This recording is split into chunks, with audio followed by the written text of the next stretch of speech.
Bien sûr, la Renaissance n'est pas née un beau matin de l'année 1501. L'obscur Moyen-Âge avait déjà connu des périodes de Renaissance, et elles ont contribué à l'avènement d'un réel renouveau au XVIe siècle. Mais les idées, les mœurs, les croyances, les goûts hérités du Moyen-Âge sont restés présents encore très longtemps, et ont coexisté avec les idées nouvelles. Et l'œuvre de Rabelais en est l'illustration. À l'origine de ce renouveau, il y a un certain nombre de changements majeurs. D'abord, lorsque la France, par les guerres d'Italie, à partir de 1494, découvre ce pays, à l'époque morcelé, elle découvre aussi un espace en pleine renaissance dans lequel sont venus se réfugier, depuis la chute de Constantinople en 1453, des savants, des érudits, qui ont quitté Constantinople, aujourd'hui Istanbul, en emportant avec eux les manuscrits de l'Antiquité grecque et romaine, et les connaissances. De plus, cette Italie regorge de vestiges antiques. Et cette influence antique dans la pensée, les arts, va notamment fasciner le roi de France, le roi François Ier, mais aussi ceux qui partent avec lui et qui guerroient avec lui. Et de retour en France, ils vont s'efforcer de reconstituer autour d'eux un cadre luxueux et raffiné qui est influencé par cette culture. Les châteaux de la Loire, par exemple, sont le résultat de ce désir de raffinement et d'un monde qui change. Fini les donjons, fini les ponts-levis, et on laisse entrer la lumière dans les châteaux. Et puis le roi François Ier, qui pourtant n'a pas bénéficié d'une bonne instruction, il ne sait même pas le latin, va devenir le protecteur des savants, des écrivains et des artistes. Ça lui vaudra le nom de père des lettres et des arts. Ça ne l'empêche pas de faire la guerre tout le temps, mais il a cette dimension.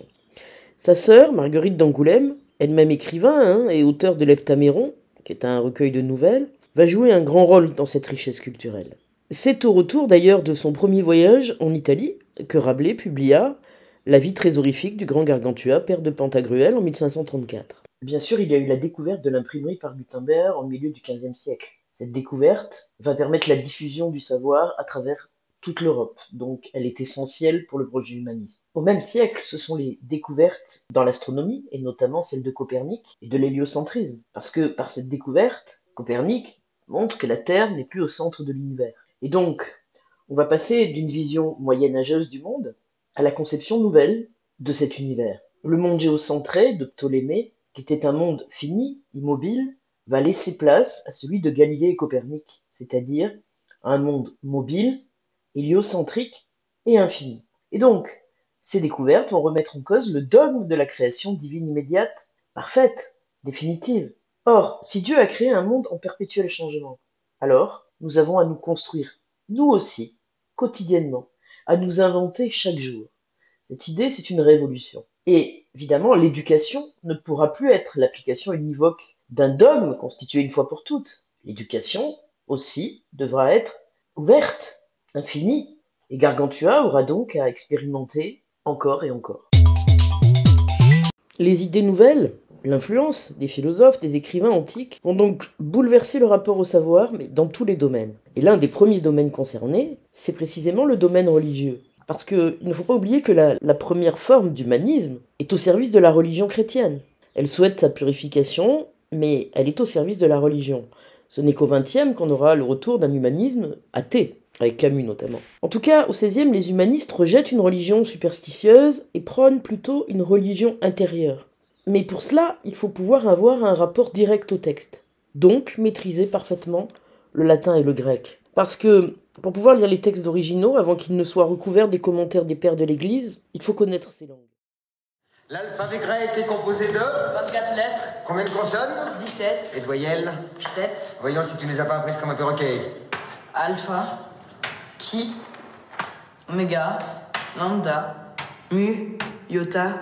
Delta. Epsilon. Bien, très bien. Pour te récompenser, je vais te montrer un trésor. Je le cache car il a des ennemis dans tous les monastères.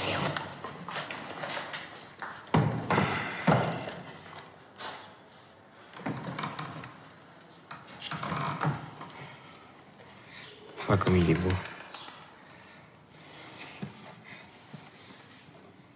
Surtout, sache combien il est précieux.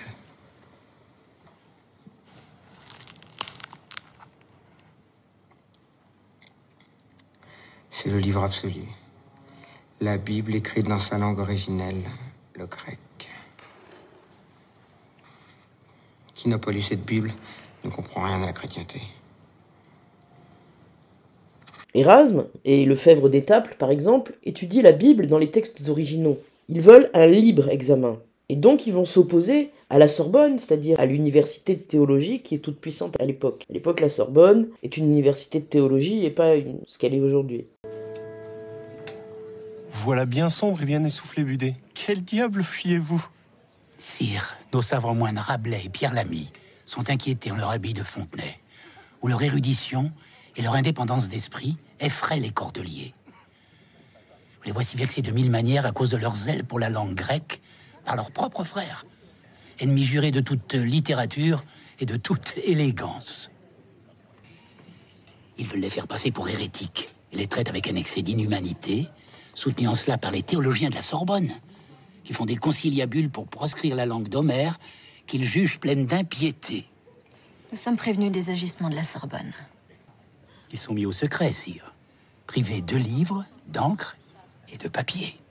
Ce troupeau d'ignorants a déclaré la guerre à tous ceux saisis, comme ils le disent, de la fureur de l'hellénisme.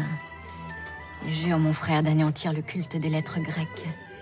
Cette volonté de revenir aux textes originaux et de refuser les abus de l'Église fera naître un courant qu'on appelle l'évangélisme, c'est-à-dire le retour à l'écriture sainte, considérée comme seule source authentique des croyances chrétiennes. La plupart des humanistes seront en conflit avec la Sorbonne et seront évangélistes. Rabelais lui-même semble l'être. On retrouve cette opposition dans Gargantua, entre les évangélistes et les théologiens de la Sorbonne. On peut considérer que Grand-Gousier, Ponocrate, Frère Jean incarnent une forme de sagesse évangélique, alors que Picrocole et les Sorbonnards, que Rabelais appelle les Sorbonicoles, eux incarnent plutôt la vieille école et la pensée scolastique. Ce que les évangélistes et Rabelais critiquent, c'est une conception qui fonde la religion sur la crainte de Dieu, plutôt que sur l'amour de Dieu. Donc, au XVIe, les humanistes vont refuser les habitudes de pensée du Moyen-Âge, parce qu'ils se sont appropriés les textes antiques, les ont réinterprétés à leur profit. Alors que, pour eux, pour les humanistes, l'homme doit s'aider lui-même, et faire Dieu sont associés dans la construction de la destinée de chacun. Il n'y a pas de prédestination. C'est à moi, en tant qu'être, en tant qu'homme, de me faire. Et les humanistes vont donc privilégier l'action de l'homme sur lui-même et sur le monde qui l'entoure. Dans cette vision, forcément, l'éducation va jouer un rôle essentiel. Puisque pour les humanistes, c'est à l'homme de trouver sa place dans l'univers. Puisqu'il n'est pas prédestiné, puisqu'il doit se construire. On comprendra la phrase d'Erasme, « On ne naît pas homme, on le devient ».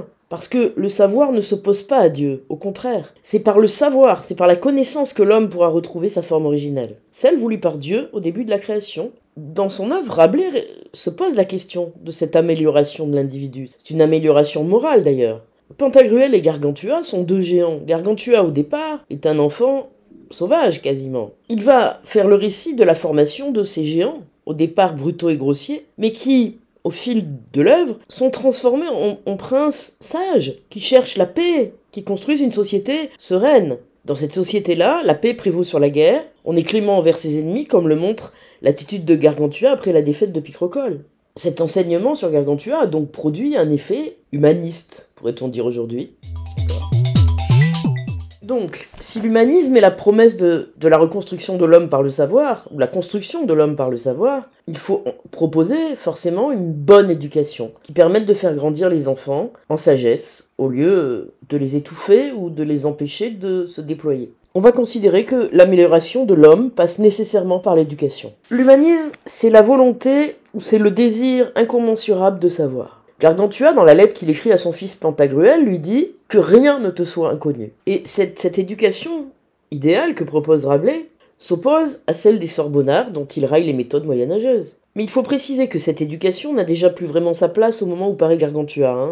Entre-temps, il y a eu beaucoup de choses, l'invention de l'imprimerie, l'influence d'Erasme, des humanistes, et donc il n'y avait déjà plus d'éducation purement scolastique, et on étudiait déjà à l'époque les anciens. D'ailleurs, le meilleur exemple en est Montaigne, qui naît en 1533, qui meurt en 1592, donc qui est plus tardif que Rabelais. Montaigne a reçu une éducation basée sur les textes antiques et entièrement en latin, qu'il parlait couramment. Lorsqu'impressionné par l'intelligence précoce de son fils, lorsque Gargantua expose ses découvertes sur le torche-cul à son père, à Grand-Gousier, celui-ci décide de l'éduquer, parce qu'il a le sentiment que son fils est intelligent et qu'il faut lui donner une éducation. Il va d'abord le confier à un théologien, un sophiste, du nom de Tubal Holoferne. Puis, une fois celui-ci mort, à un autre, pas plus efficace, Jocelyn Bridé.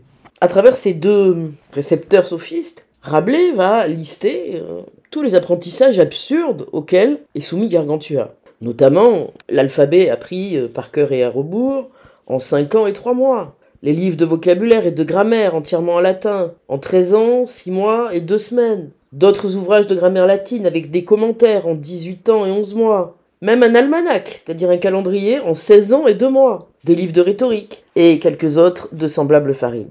Bref, une bonne 50aine d'années à apprendre des choses totalement inutiles. Il s'agit donc d'un apprentissage stérile, mécanique, dépourvu de la moindre réflexion, de la moindre intelligence, et qui n'aide à comprendre ni la vie, ni soi, ni le monde. En plus, c'est une mécanique de répétition. L'activité de la mémoire est réduite à un rôle d'enregistrement aveugle. On enregistre, mais on ne sait pas quoi. Et puis enfin, cet enseignement est d'un immobilisme et d'une pesanteur effrayante. On peut le symboliser par le poids de l'écritoire de Gargantua, qui fait à peu près 700 000 tonnes, voilà. Autre problème, cette éducation, héritée du Moyen-Âge, évidemment, ignore totalement le corps et méprise l'hygiène. On reste au lit, on se gave de nourriture, il n'y a pas d'activité. Pourquoi ? Parce que la scolastique considère le corps comme un ennemi de l'âme. C'est ce que l'académicien dit dans le Gorgias de Platon, le corps est pour nous un tombeau, et il est considéré comme une entrave à la pensée. Donc, l'esprit doit contrôler ce corps, voire le punir, pour accéder à la vérité. Pourquoi aussi ? Parce que le corps, c'est celui qui entraîne au désir, à la jouissance. Il est considéré comme diabolique, parce qu'il sépare l'âme d'avec le divin. Donc ce corps, il faut l'ignorer, il faut l'oublier. Et enfin, cette éducation scolastique n'admet pas l'évolution. Elle est fondée sur des dogmes, et je vous rappelle que le dogme, c'est une loi qui n'est pas censée changer, basée sur des préceptes divins. Voilà. Tout n'est pas bon à lire. Il est même de méchants livres. L'important, mon petit frère, n'est pas que tu deviennes un puits de science.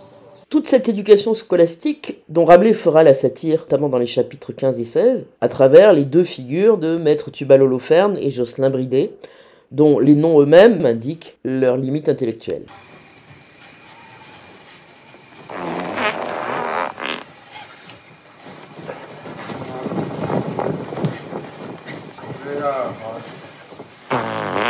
Donc cette éducation apparaît comme inutile, même nocive. Elle pousse à la paresse, elle cultive la bêtise, elle ne s'occupe absolument pas de l'hygiène du corps et de l'esprit. Rabelais dit d'ailleurs de ses maîtres, leur savoir n'était que besterie et leur sapiens n'était que moufle, abâtardissant le beau et le noble esprit et corrompant toute fleur de jeunesse. Donc c'est une éducation qui va à l'encontre de cette volonté de se construire en tant qu'homme. Alors si au chapitre 21 et 22, on a une dimension satirique et comique très forte, parce que Rabelais tourne en dérision l'éducation médiévale, le ton est totalement différent lorsqu'il présente l'éducation humaniste. Mais l'une des originalités de Rabelais, c'est justement d'avoir confronté ces deux types d'éducation radicalement opposés. Et évidemment, plus il a montré l'éducation scolastique comme étant ridicule, plus l'éducation humaniste apparaît positive. Rabelais a l'intention de faire de son géant un abîme de science. Comme lui-même, moine, Rabelais a étudié les écritures, le droit, puis la médecine. Rabelais était un érudit. Et Gargantua va être à l'image de l'auteur, mais aussi de l'homme. Car, on l'a dit déjà et on le répète, l'humanisme repose sur la foi dans la nature humaine, sur l'idéal antique d'une formation harmonieuse entre l'esprit et le corps. Ça, c'est le fondement de cet humanisme. Erasme, en 1528, De Pueris Instituendis, propose un programme d'enseignement libéral. Il considère d'abord que l'élève, plutôt que de se contenter d'apprendre par le biais des livres, doit expérimenter les choses, en vrai, et qu'il est nécessaire qu'il accumule le plus de savoir possible, à la manière d'une encyclopédie, pour posséder une connaissance universelle et totale du monde. Et il ira piocher là-dedans. L'expérimentation, c'est ce que fera Gargantua de manière intuitive dans l'épisode du torche-cul. La connaissance universelle, ça viendra plus tard. Chiard, foirard, pétard, morveux, bronneux, merdeux, que le feu de Saint-Antoine te brûle au cul si tu ne torches mon trou du cul.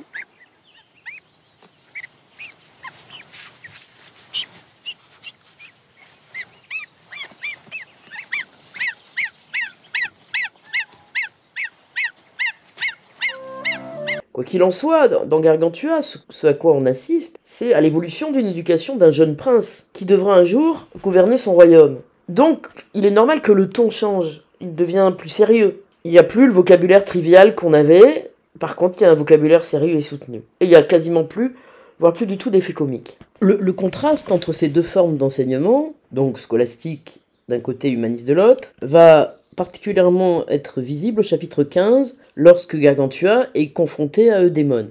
Gargantua a quand même étudié pendant 52 ans. Et en même temps, ça lui a servi à rien parce qu'il ne pourra pas rivaliser avec un enfant de 12 ans. Et il va pleurer comme une vache. Eudémone, c'est donc le parfait opposé de Gargantua. Ce garçon est élevé selon des méthodes modernes. Il sait être avenant, il tient des propos bien construits, élégants, et il sait se tenir en société.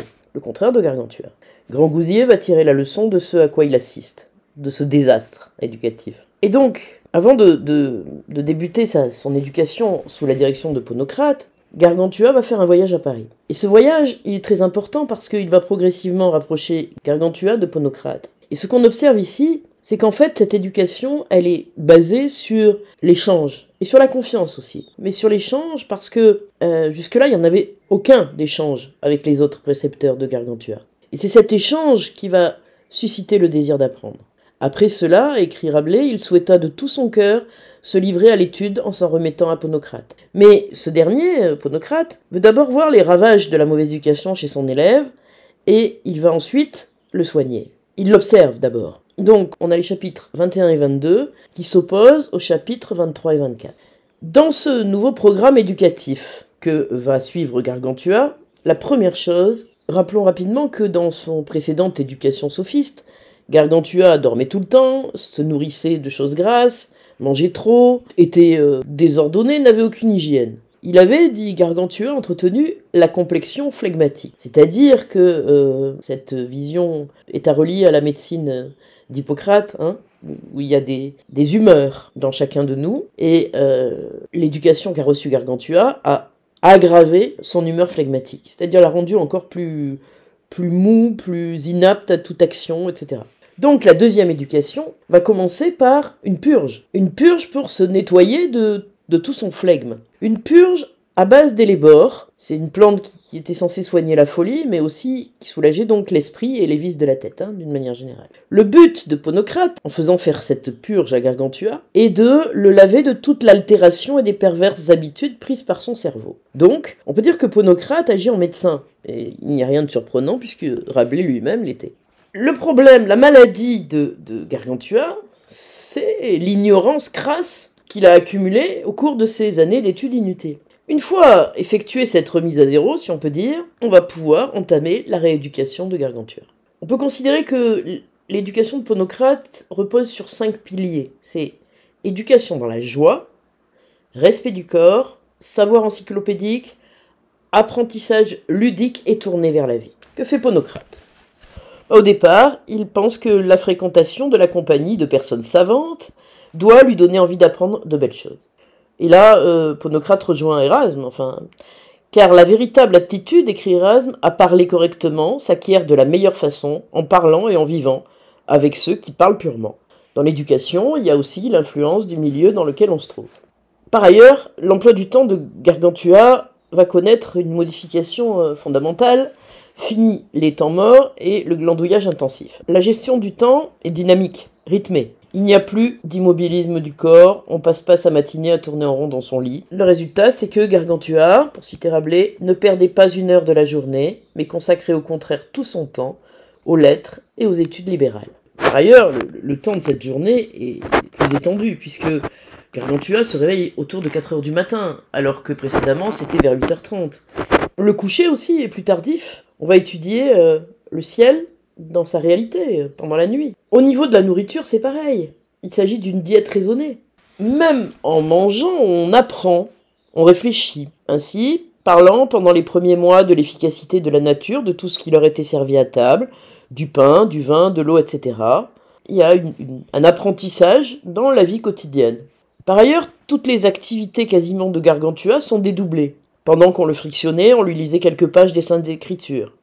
Cela fait, il était habillé, peigné, coiffé et parfumé. Pendant ce temps, on lui répétait les leçons de la veille, etc. Même le jeu, dans l'éducation de Ponocrate, est une façon de s'instruire. Les cartes ne sont pas faites pour jouer, mais pour s'instruire. Bien sûr, Rabelais exagère, parce que même quand Gargantua est aux toilettes, qui sont appelés ici les lieux secrets, excréter le produit des digestions naturelles. Même pendant ce temps, son précepteur répète ce qu'on lui a lu auparavant et lui explique des passages obscurs et difficiles. Donc, bien sûr, il y a exagération. Mais malgré tout, ce que montre cette éducation, c'est que tout ce que Gargantua apprend est vérifié, repris dans la journée. Et ce que Ponocrate veut, c'est apprendre à Gargantua à vivre de manière autonome. C'est l'idée de Frère Jean à la fin de la guerre picrocolline quand il dit « Il ne saurait gouverner autrui celui qui ne sait se gouverner lui-même ». Au final, cette éducation est réussie. À la fin du roman, Gargantua sera devenu autonome, maître de lui-même, et ce sera un prince juste. Cette éducation réussie, on le voit assez tôt parce que en médecine, il en sait plus que beaucoup de médecins, etc. On apprend que ses connaissances en arithmétique sont impressionnantes, puis le corps de Gargantua change aussi, et aussi la parole est sans cesse échangée. Le maître n'est pas nécessairement le détenteur d'un pouvoir absolu, il y a des échanges, des questionnements. Donc cette éducation, c'est l'idéal d'un savoir global, mais un savoir qui n'est pas détaché du monde. L'élève est en relation avec le monde qui l'entoure. J'ai ici, entre mes 5 doigts, un trésor. Observons cette pomme avant de la déguster. Regarde. Les pépins sont disposés dans une étoile à 1, 2, 3, 4 et 5 branches, comme sont 5 mes doigts. Comme sont 5 les pétales de fleurs du pommier, du poirier, de l'églantier, de tant d'autres arbres encore. 5 les branches de l'astérina, une petite étoile de mer. 5 les dents de l'oursin. Ça veut dire qu'il y a 5 partout, mon père. Ce n'est pas sans cause que penta, 5 en grec, est le panta, qui veut dire tout. 5 est donc tout et partout, comme le maintient Plutarque dans son traité sur les lettres. Alpha, bêta, delta, gamma, epsilon. La 5e et mystérieuse lettre E, gravée au fronton du temple de Delphes. Tous les savoirs sont mis en lien à des situations concrètes. On retrouve ça dans les pédagogies, ce qu'on appelle les pédagogies nouvelles au début du XXe, chez Montessori, chez Freinet, etc. L'idée que l'autorité du maître ne fait plus loi absolue, on la retrouvera aussi chez Montaigne, mais Gargantua doit aller voir la vraie vie. Il va aller chez les artisans pour voir comment on fait les métaux ou comment on fait l'artillerie, chez les orfèvres, chez les tailleurs de pierre. Il va chez les paysans, chez les artistes. Il doit connaître toutes les activités qui se produisent dans son royaume. Et il doit avoir conscience de tous les événements que vivent ces sujets dans la vie quotidienne. Cette ouverture, c'est la volonté humaniste de refuser un monde clos. C'est fini ça. Maintenant, l'univers infini s'ouvre à l'étude. C'est l'idéal antique du sage grec, dont la connaissance devait englober tous les domaines. Le changement aussi est très important du côté du corps, parce que dans l'éducation humaniste, le corps doit travailler comme l'esprit, autant. D'où une série de jeux de pommes, jeux de balles, natation, etc. Ces activités, elles sont là pour maîtriser la bête que pourrait être notre corps. Ce qui arrive à Picrocole, qui veut dire d'ailleurs celui qui a la bile amère, donc la colère, c'est qu'il n'a pas su gérer sa violence. Il n'a entendu que ses émotions.